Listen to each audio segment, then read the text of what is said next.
Invitarles a buscar en sus Biblias, en el Evangelio de Juan, capítulo 9.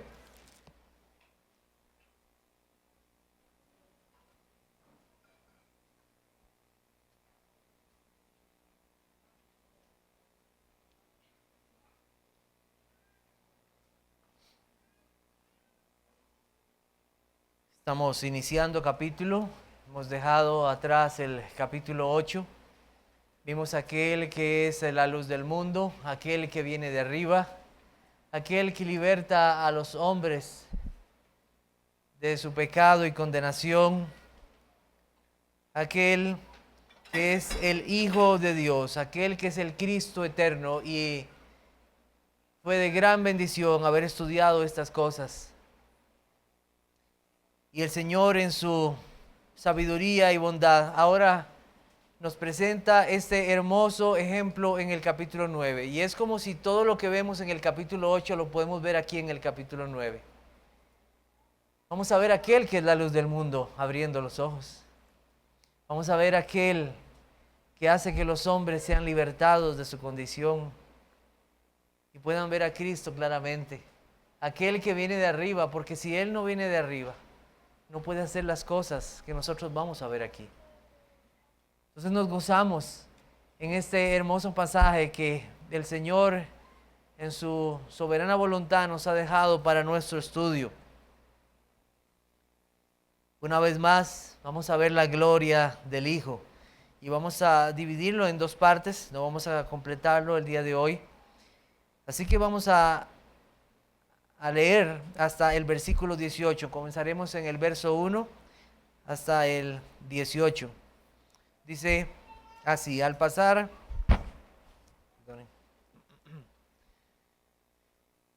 Jesús vio a un hombre ciego de nacimiento y le preguntaron sus discípulos diciendo: Rabí, ¿quién pecó, este o sus padres, para que haya nacido ciego?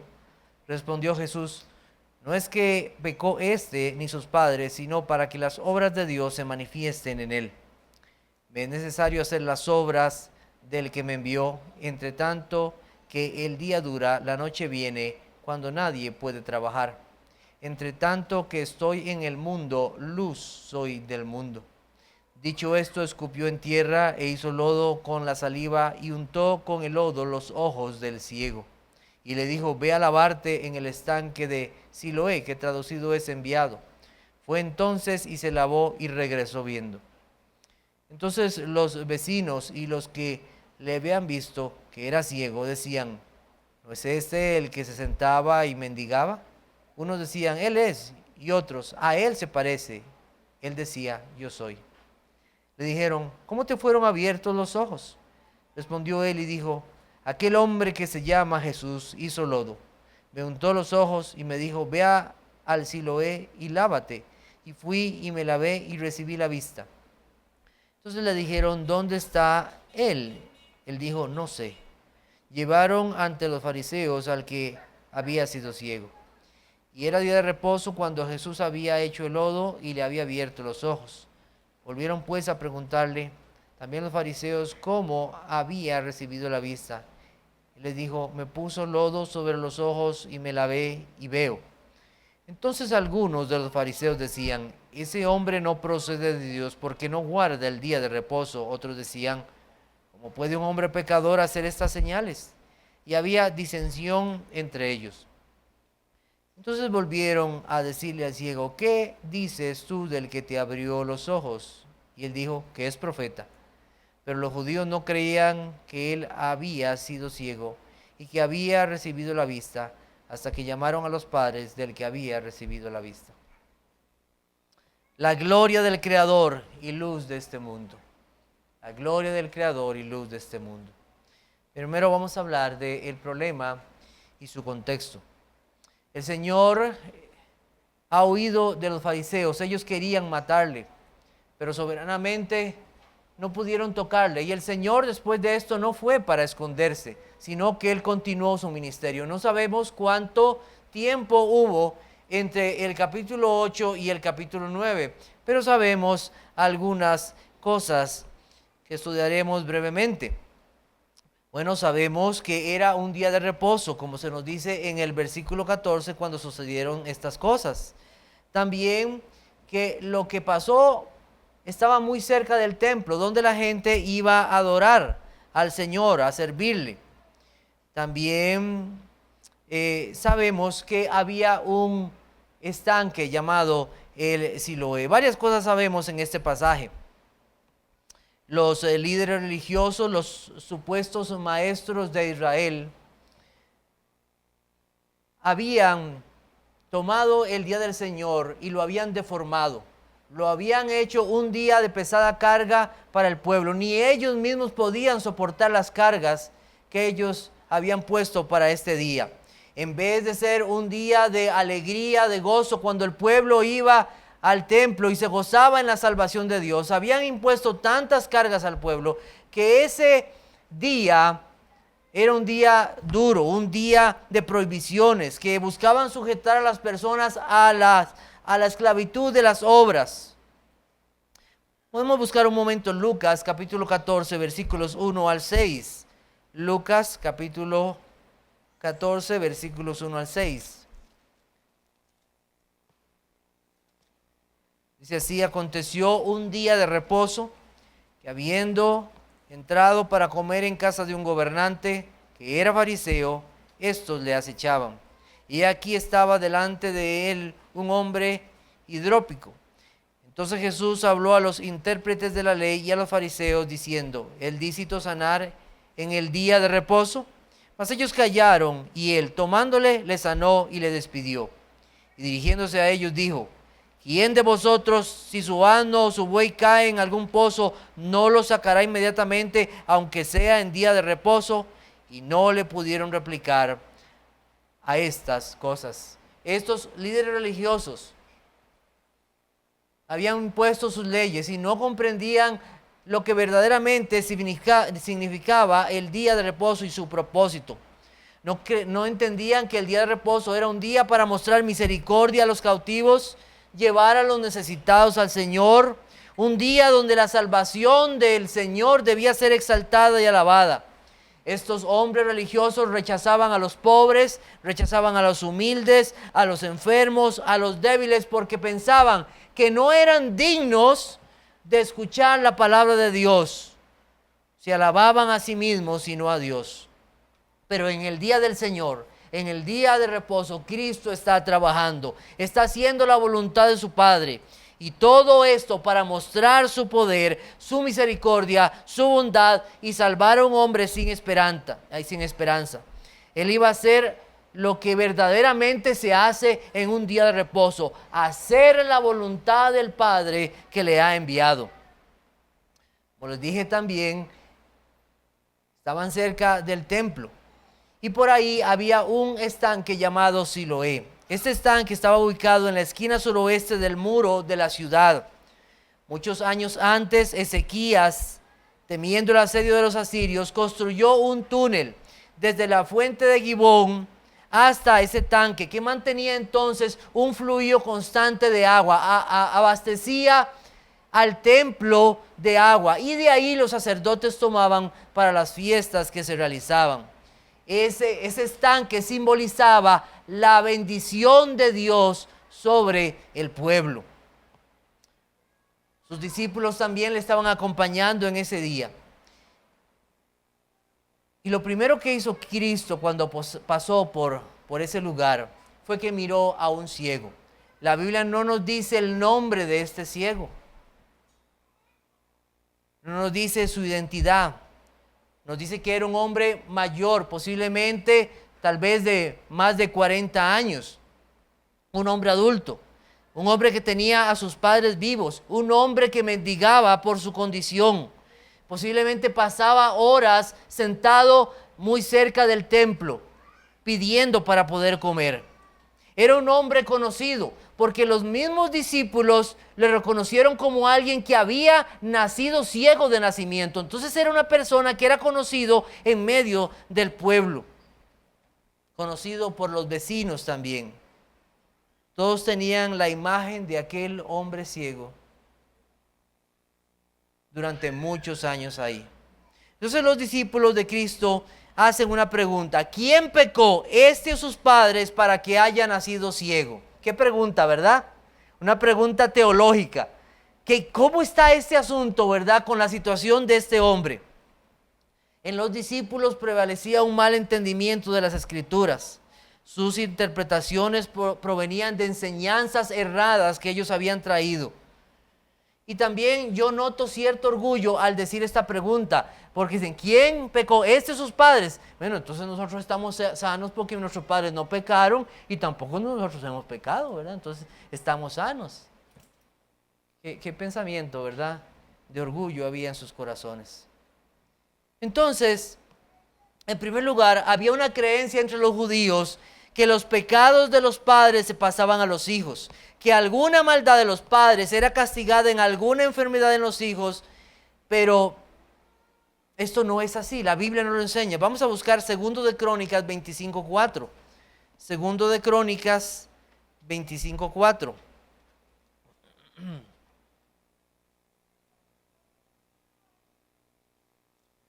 Dice así. Dice: pero no mató a los hijos de ellos según lo que está escrito en la ley, en el libro de Moisés, donde Jehová mandó diciendo: no morirán los padres por los hijos, ni los hijos por los padres, mas cada uno morirá por su pecado. También Jeremías 31, 29 y 30. Jeremías 31,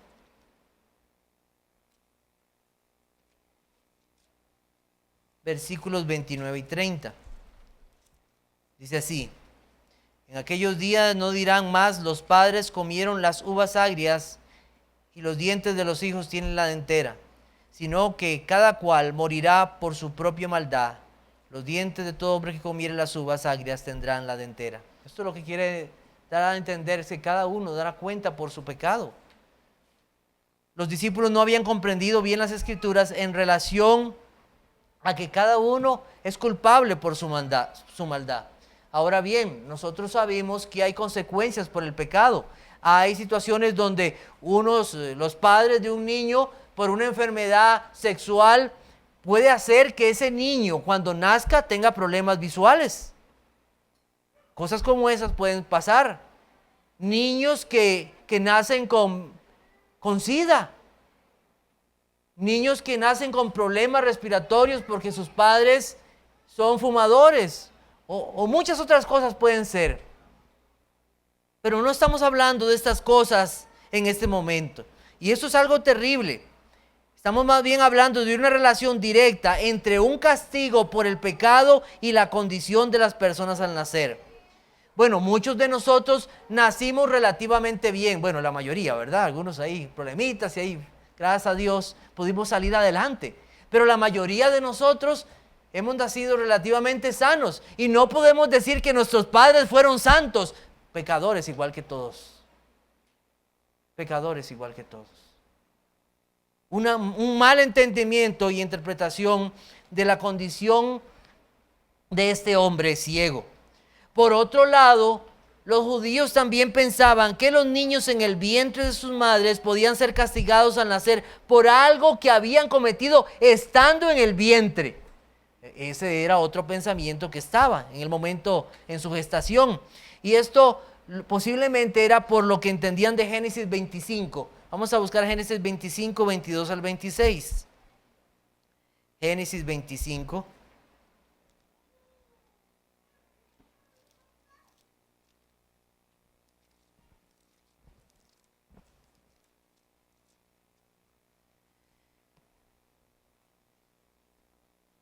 Aquí lo que tenemos es el nacimiento de dos gemelos, la madre Rebeca.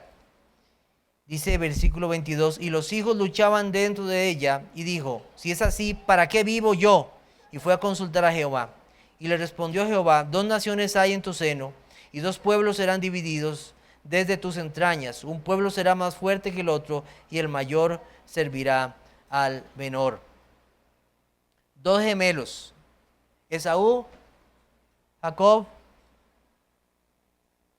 La Biblia habla de Esaú como un hombre perverso, un hombre profano, pero Jacob tampoco fue muy bueno. Este hombre fue salvado simplemente por la gracia de Dios.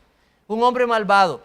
Entonces los judíos interpretaban que esa guerra, que ese pleito que se dio ahí en la gestación, podía dar como resultado en el futuro males a la vida de una persona.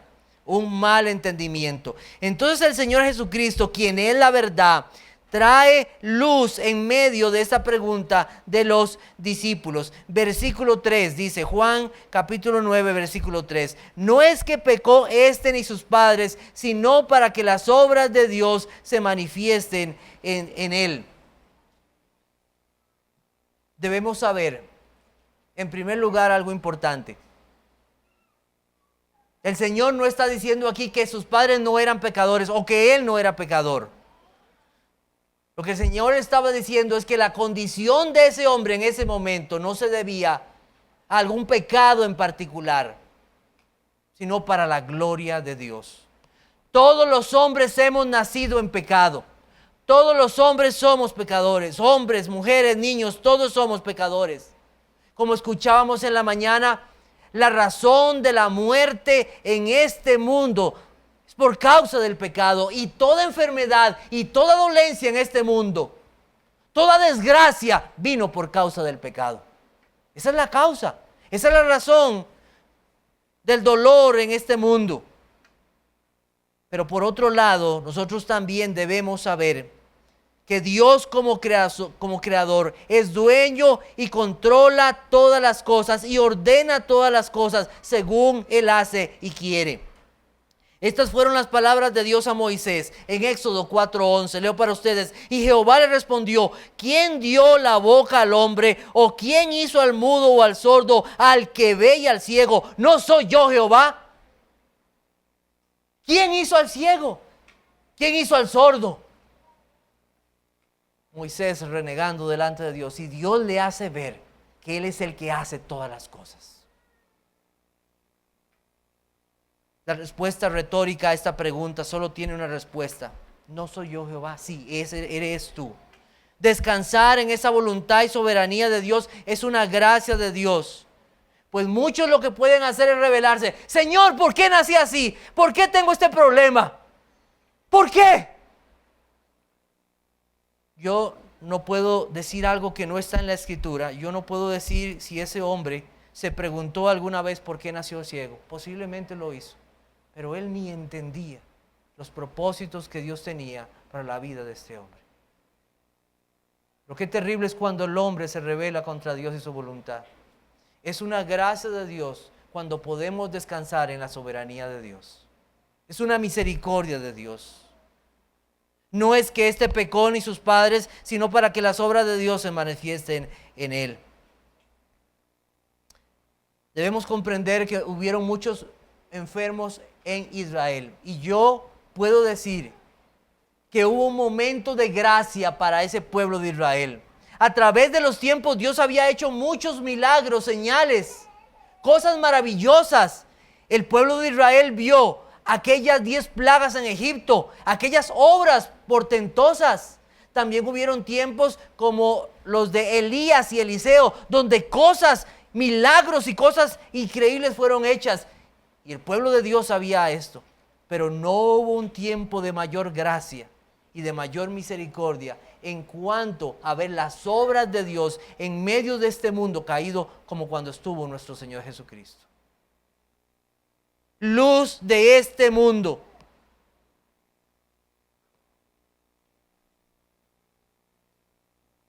Es muy triste, sí, que muchos nacen niños enfermos, muchos nacen ciegos. Y no podemos decir que cada niño que nace ciego, por alguna revelación de alguno de estos profetas, diga que va a recibir la vista. No, no es así. Este caso que nosotros tenemos aquí en Juan capítulo 9 es un caso especial. Fue creado eternamente con un propósito de revelar la gloria de nuestro Señor Jesucristo, sin que este hombre supiera lo que iba a pasar en su vida. Fue eternamente determinado. Cristo entonces derriba todas las falsas enseñanzas de los discípulos y da la razón correcta de no poder ver de este hombre. No es que este pecó ni sus padres, sino para que las obras de Dios se manifiesten en él.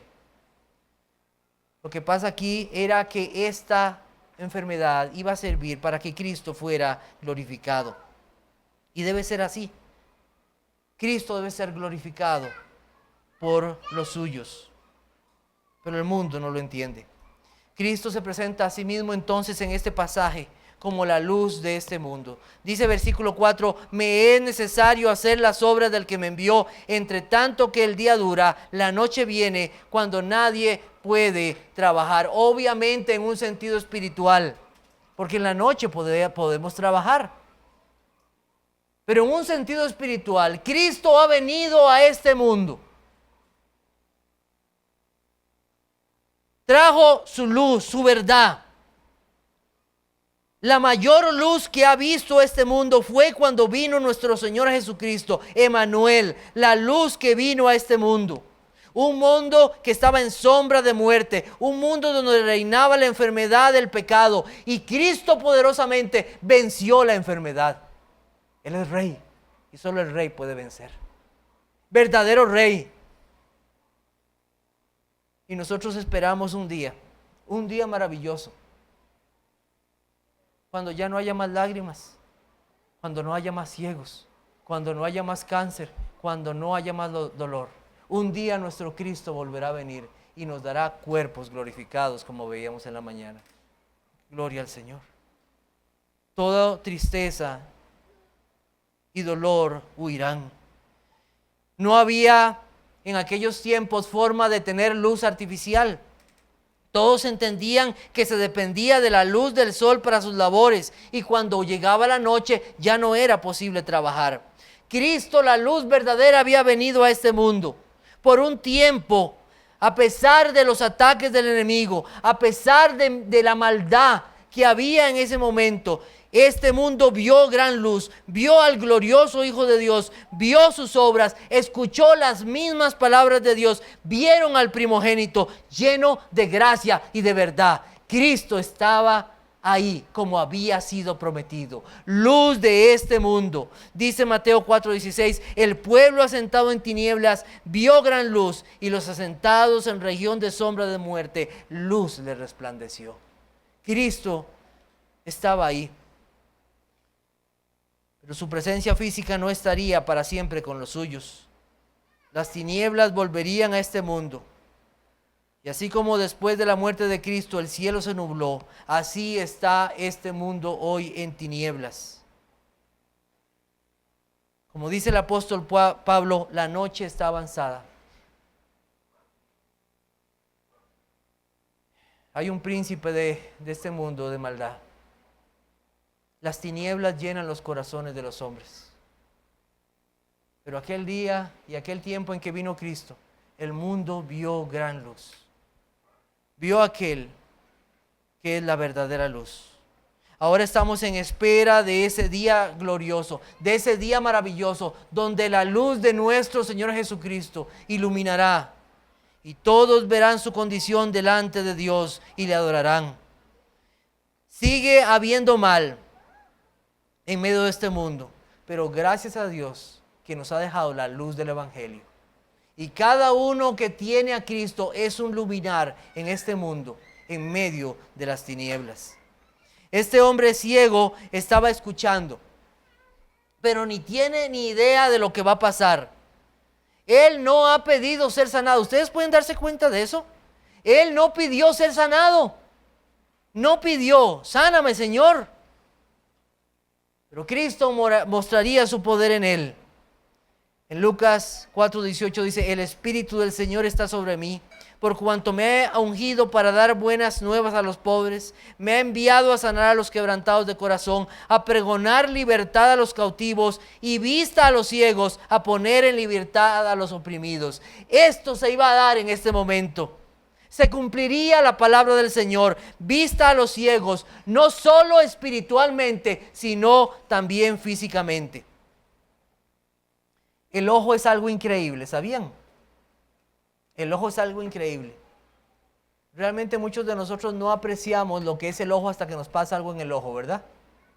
Cuando uno siente una basura en el ojo, siente como que tiene un elefante ahí metido, ¿verdad? Es algo terrible. Apreciamos, mire. Andar con esto ya. Apreciamos verdaderamente poder ver. El ojo recibe los estímulos luminosos procedentes del entorno.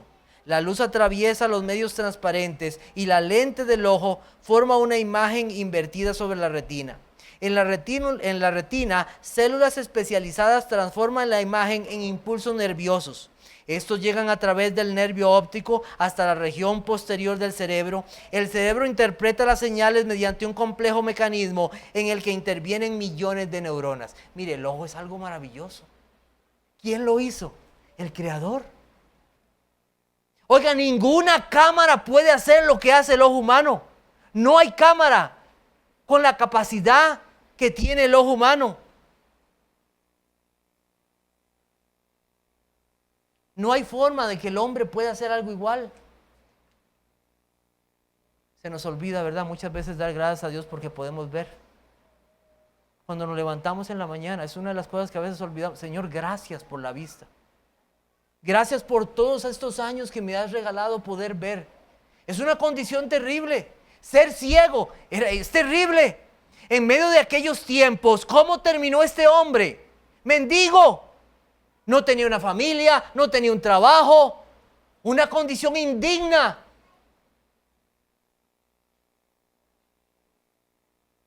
Es una bendición. No sabemos hasta qué punto estaba dañado el ojo de este hombre. Dice que era ciego de nacimiento. ¿Algún oftalmólogo le hizo algún examen? No. Pero el Señor sabía. ¿Era la retina? ¿Era la córnea? ¿La pupila? ¿El iris? ¿O alguno de los 7 millones de conos que sirven para distinguir los colores? ¿O los 125 millones de bastones para distinguir lo negro, lo blanco, los tonos grises? ¿Cuál de esos estaba dañado? ¿Cuál? ¿Cuál? El Señor Jesucristo lo sabía todo. Él ilustraría que Él es la única luz para este mundo en la sanidad de este hombre. Escupió en tierra e hizo lodo. Del mismo material con que hizo al primer hombre, hizo lodo y untó ese barro en los ojos del hombre. ¿El poder estaba en el barro? Bueno, yo creo que ninguno de nosotros nos echamos barro para curarnos los ojos, ¿verdad? ¿Qué diría un oftalmólogo? No, jamás, no se vaya a echar barro, eso está mal. Use estas gotitas mejor. Le unta barro en los ojos y le dice, ve al Siloé a lavarte.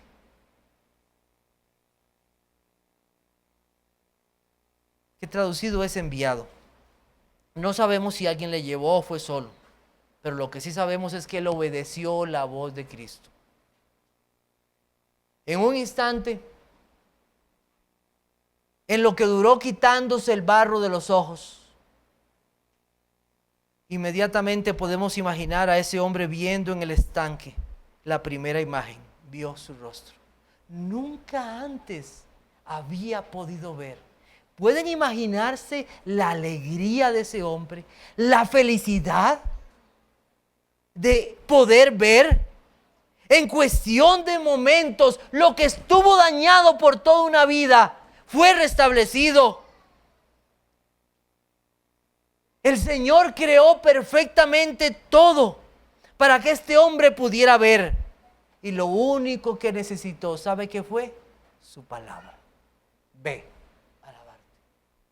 Así como en el inicio, así como en el principio, su voz fue lo único necesario para crear todas las cosas. ¿El poder estaba en el barro? No. ¿El poder estaba en el agua? No. El poder está en Dios. ¿Fue un pañuelo? ¿Fue algún aceite? El ciego no pidió ser sanado, no necesitó de una terapia posterior, no necesitó de seguir usando unas gotas, quedó completamente sano. No hubo un anuncio de sanidad como en muchos lugares. Hoy es el día de sanidad. Venga, porque otro día no es.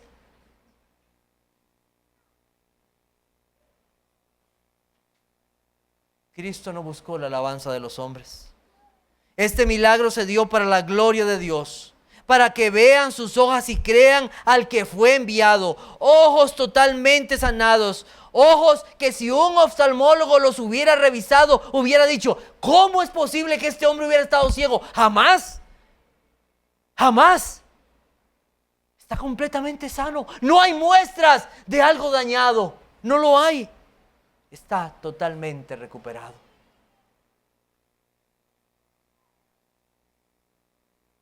La incredulidad y la ceguera.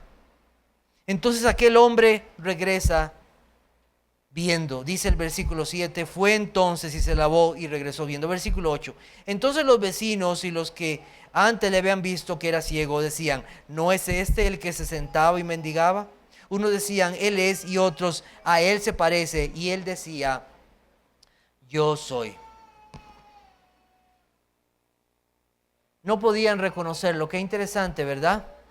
Los ojos expresan mucho de la personalidad de una persona. Ahora como que tenemos que aprender a sonreír con los ojos, dicen, ¿verdad? En medio con estas mascarillas. Los ojos expresan mucho de la personalidad de una persona. Dicen que hay personas que hablan con los ojos, ¿verdad? Es unos ojos, ¿verdad? Ya sabes, ¿verdad? Que hay ahí detrás de ese corazón o de ese pensamiento, sin decir nada. No le reconocían. ¿Es este? ¿Este es el ciego? Él decía, yo soy. Aquel que estuvo ciego. Aquel hombre llamado Jesús hizo lodo, me untó los ojos, me dijo, ve a lavarte a Siloé, lo hice. Y ahora veo. Y saben que en todo el relato del capítulo 9, él nunca cambió la historia. Siempre fue la misma. Nunca la cambió. La misma verdad. Había sido tocado por aquel que es el Creador, el dueño de todas las cosas. Pero no creían. No creían la versión de él mismo. Entonces lo llevaron delante de los fariseos, los maestros de la ley.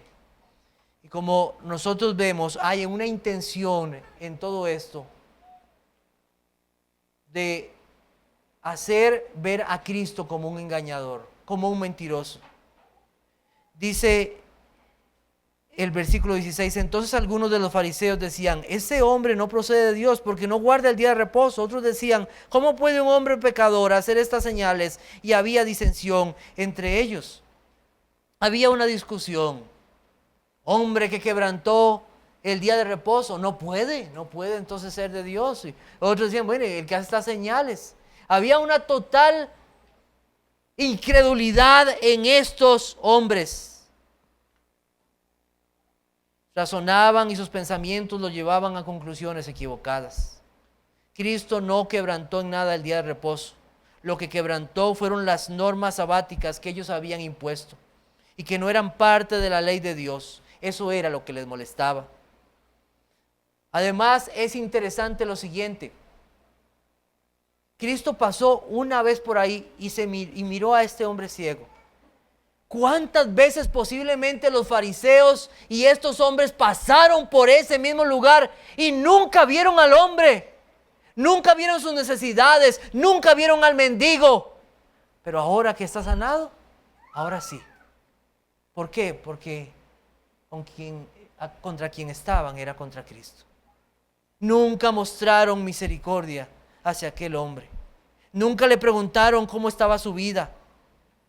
Nunca les molestó la condición hasta que Cristo lo sanó. Y eso nos deja pensar mucho, ¿verdad? El mundo no nos va a molestar mientras sigamos la corriente de este mundo. Pero en el momento que una persona es salvada por Cristo, todo el mundo se vuelve contra él. ¿Y ahora por qué? ¿Y ahora por qué haces esto? ¿Y ahora por qué así?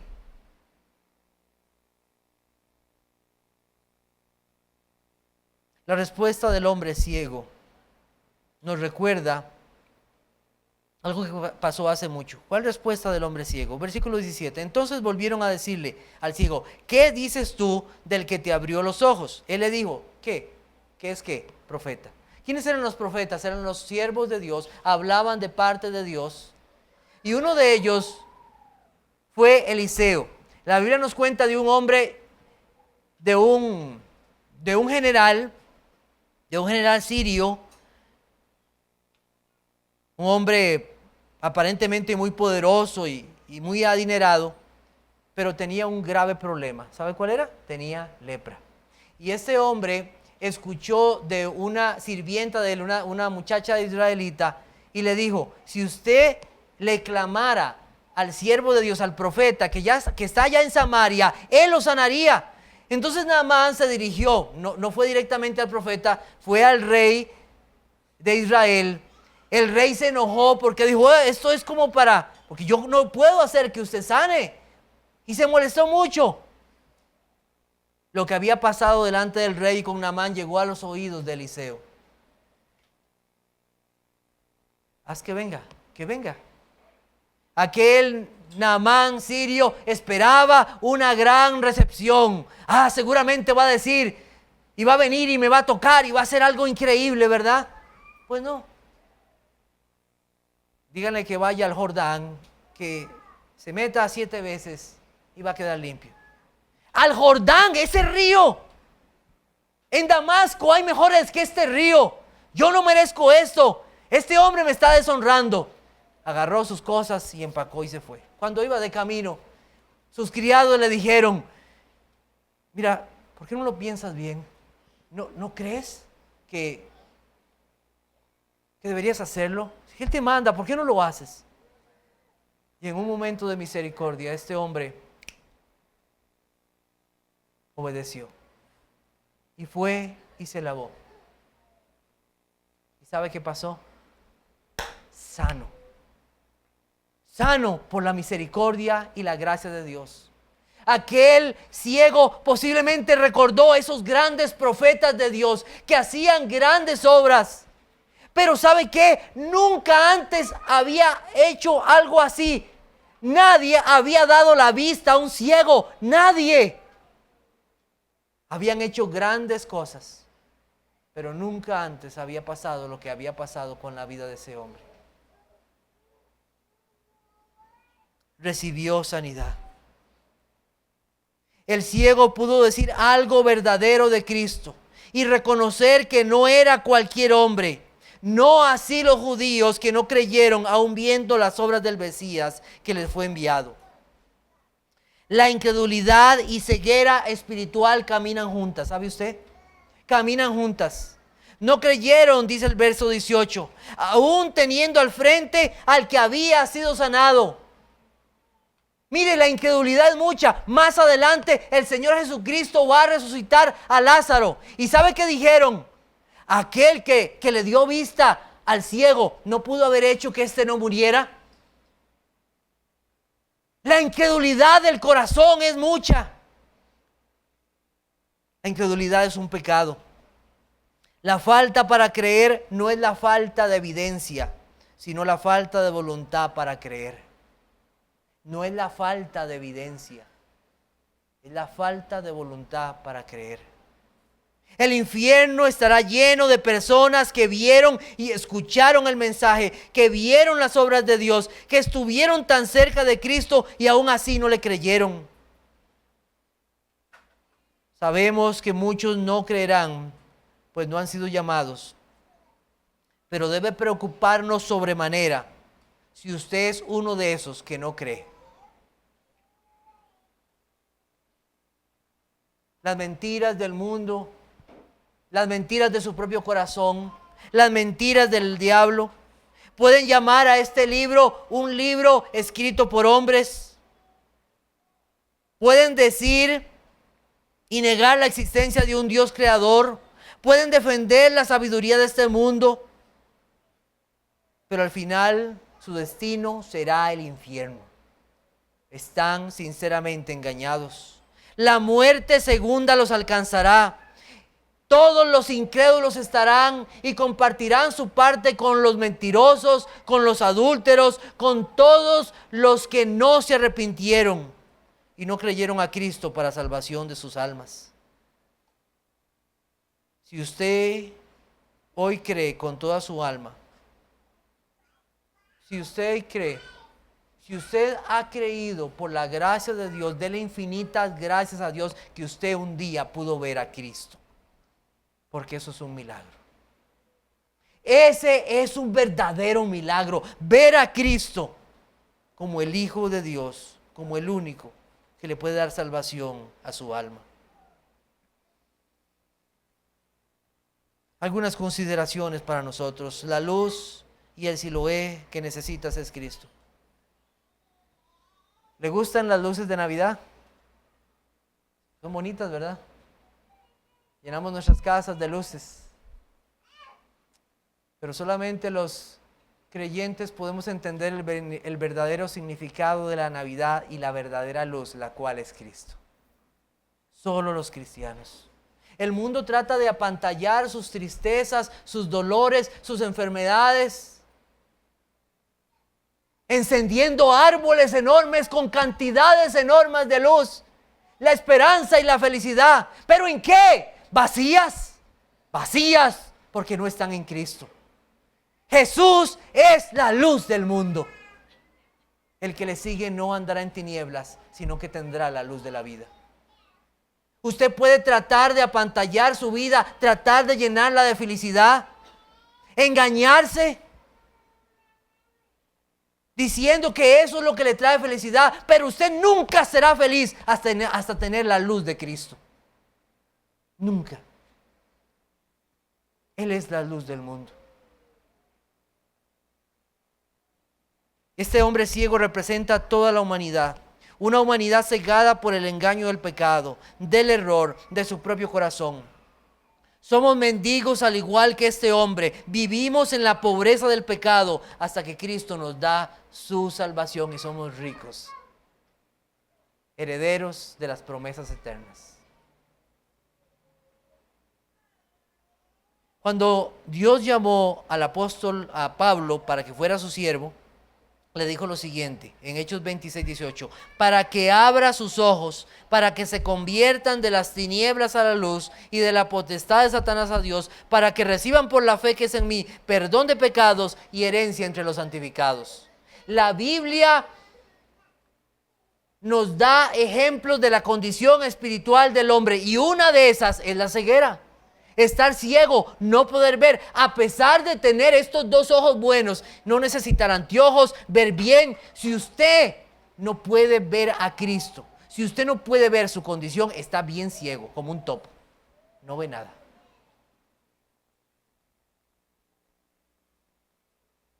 Estar en tinieblas. Esta es la condición de los hombres.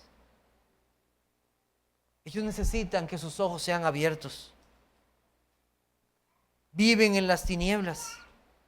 No entienden, cegados, errados en sus pecados. Pero no solo por su propio pecado, sino por Satanás mismo. Dice 2 Corintios 4:4, en los cuales el Dios de este siglo cegó el entendimiento de los incrédulos para que no les resplandezca la luz del evangelio, la gloria de Cristo, el cual es la imagen de Dios.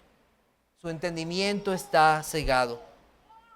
El mismo diablo se ha encargado de cerrar el entendimiento. Ellos piensan que no están siendo dominados, pero hasta que uno recibe la luz del evangelio se da cuenta que estaba dominado. Necesitan a Cristo que llegue a sus vidas. No pueden ir a Cristo a no ser que Cristo los mire en su misericordia, como lo hizo con aquel ciego y como lo hizo con cada uno de los que está aquí, que puede decir: yo veo por la gracia de Dios. Un instante de gracia, un momento de luz, como hizo el Señor Jesucristo con este hombre. Al pasar Jesús vio a un hombre. Cada uno de los que hemos sido salvados podemos decir como aquel ciego: yo soy uno de esos que por gracia ha sido salvado. Yo soy uno de esos que ha recibido esa mirada del Señor para poder tener la verdadera luz que es Cristo. Solo un momento de esa luz en el corazón y la mente y serán abiertos y sanados para ver la verdad de Cristo. Es una operación espiritual la que se necesita. Y lo único que puedo decirle a usted que nos visita o que nos escucha es que aquel que sanó a aquel hombre ciego está hoy en medio de nosotros. Él está vivo y su espíritu aquí en medio de su pueblo. Yo no puedo sanarle, pero Él sí puede. Él está vivo. El ojo espiritual necesita ser sanado, porque de otro modo todo su cuerpo estará dañado. Todo su ser necesita ser transformado y renovado por el poder de Cristo para ver verdaderamente. Aquel ciego obedeció a la voz del que le mandó a lavarse. Como dijimos, el Siloé. Esas aguas no dan la vista, pero el verdadero Siloé sí lo hace. Es a Cristo a quien debes ir, porque Él fue el enviado del Padre. No necesitas algunas aguas milagrosas. Necesitas ir al verdadero Siloé, que es nuestro Señor Jesucristo. A Él es a quien debes ir. De nada te sirve saber que Él es la luz del mundo, que Él es la agua de vida, si no lo sigues. Necesitas seguirle, como aquel ciego. Dice Isaías capítulo 8 versículo 6, por cuanto desechó este pueblo las aguas de Siloé que corren mansamente, y se regocijó con Rezín y con el hijo de Remalías. Estos hombres fueron hombres malos. Lo que está diciéndole el Señor al pueblo de Israel es: despreciaron la bendición que soy yo y escogieron las cosas de esta vida. Escogieron seguir con el mundo. Amigo que nos visita, pide al Señor que te dé un momento de gracia y que su luz venga a ti. Sigue a Cristo, porque no hay otro por el cual tú puedas ser sanado. Cristo es el enviado del Padre. Dice Juan 5:36, mas yo tengo mayor testimonio que el de Juan, porque las obras que el Padre me dio para que cumpliese, las mismas obras que yo hago, dan testimonio de mí, que el Padre me ha enviado. No necesitas una sanidad física para creer. Aquí está la verdad que tú necesitas creer. Bienaventurados los que creen sin ver. Necesitas ser sanado, pero espiritualmente. Ve hoy a Cristo, ve al Salvador, obedece la voz de aquel que te manda a lavarte de tus pecados. El barro que fue puesto en los ojos de aquel hombre fue limpiado por agua, pero ese barro no puede quitar pecados. Lo único que quita los pecados y los limpia es la sangre de su Hijo Jesucristo. Es lo único, es lo único.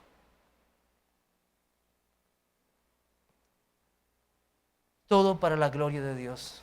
Y estoy terminando. Y nuestro bien. Fueron muchos años de ceguera, muchos años de humillación y de dolor, pero todo estaba en el plan de Dios para la gloria del Hijo. Muchos hablan de que todo tiene un propósito. Yo he escuchado a usted esa gente que dice, todo tiene un propósito, pero lo separan de la voluntad del Señor. Porque el propósito es para ellos, ¿verdad? Alguna cosa ahí, no sé qué será. Pero lo desligan de la voluntad del Señor y de su gloria. Momentos de dolor y de enfermedad muchas veces nos acercan a Dios. El Señor ordenó soberanamente todo lo que había pasado en ese hombre para su gloria. Y Él fue exaltado en la salvación de este hombre y su sanidad. No sé si es la voluntad del Señor sanarte. No lo sé. Puede ser que sea darte su gracia como lo hizo con Pablo. darte su gracia, puede hacer. Pero sea lo que sea, el creyente puede declarar con toda confianza que el Señor es mi Salvador. Y que Él es mi dueño, no solo por creación, sino por redención. Y lo que Él permite en su vida, en mi vida, es para su gloria.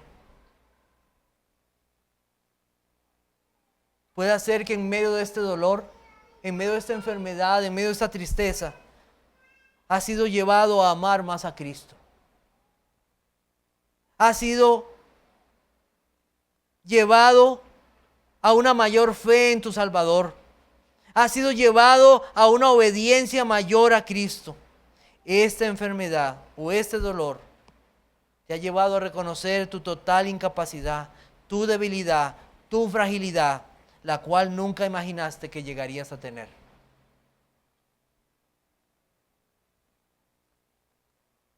Así puede suceder. Quiera Dios que esto que estás pasando te lleve más a Cristo y acercarte a Él y a obedecerle. Aún la enfermedad puede ser una oportunidad para hablar a muchos de Cristo, para que sean libertados de su condición. Él no está lejos para los suyos, para todo aquel que escucha su voz y le obedece. Dice el Salmo 73, pero en cuanto a mí, el acercarme a Dios es el bien. He puesto en Jehová el Señor mi esperanza para contar todas tus obras. Que como hizo aquel ciego, podamos contar las obras de nuestro Salvador. Podamos contar la verdad de Cristo. Sí, yo soy uno de esos que ha recibido la luz de Cristo. Soy uno de esos. Vaya usted también al Salvador y solo Él le puede dar perdón de sus pecados. Oremos. Señor, te damos gracias por tu palabra. Gracias por habernos dejado este relato tan hermoso en las Escrituras y reconocer la divinidad y el poder de tu Hijo Jesucristo, aquel que es Dios, aquel que es la luz de este mundo. Gracias, Señor, por tu misericordia mostrada a muchos de nosotros que estando en tinieblas, estando ciegos, no ver nuestra condición de perdición, tu luz, Señor, nos alcanzó. Como escuchábamos en el canto, de las tinieblas a la luz. Gracias, Señor. Gracias por tu misericordia. Gracias por aquel que murió en la cruz del Calvario para dar limpieza al pecador. Yo pido, Señor, por muchos que están en medio de nosotros y necesitan de esa luz. Piensan que pueden ver, pero están ciegos. Oh Señor, ilumina sus vidas, ilumina sus mentes y corazones para que vean su condición y obedientemente obedezcan a tu voz. Gracias, Señor, también porque, igual que en la mañana, tendremos este recordatorio de la muerte de tu Hijo, la cena, y nos gozamos en aquel que vive y que un día volverá. En tu Hijo Jesucristo oramos. Amén.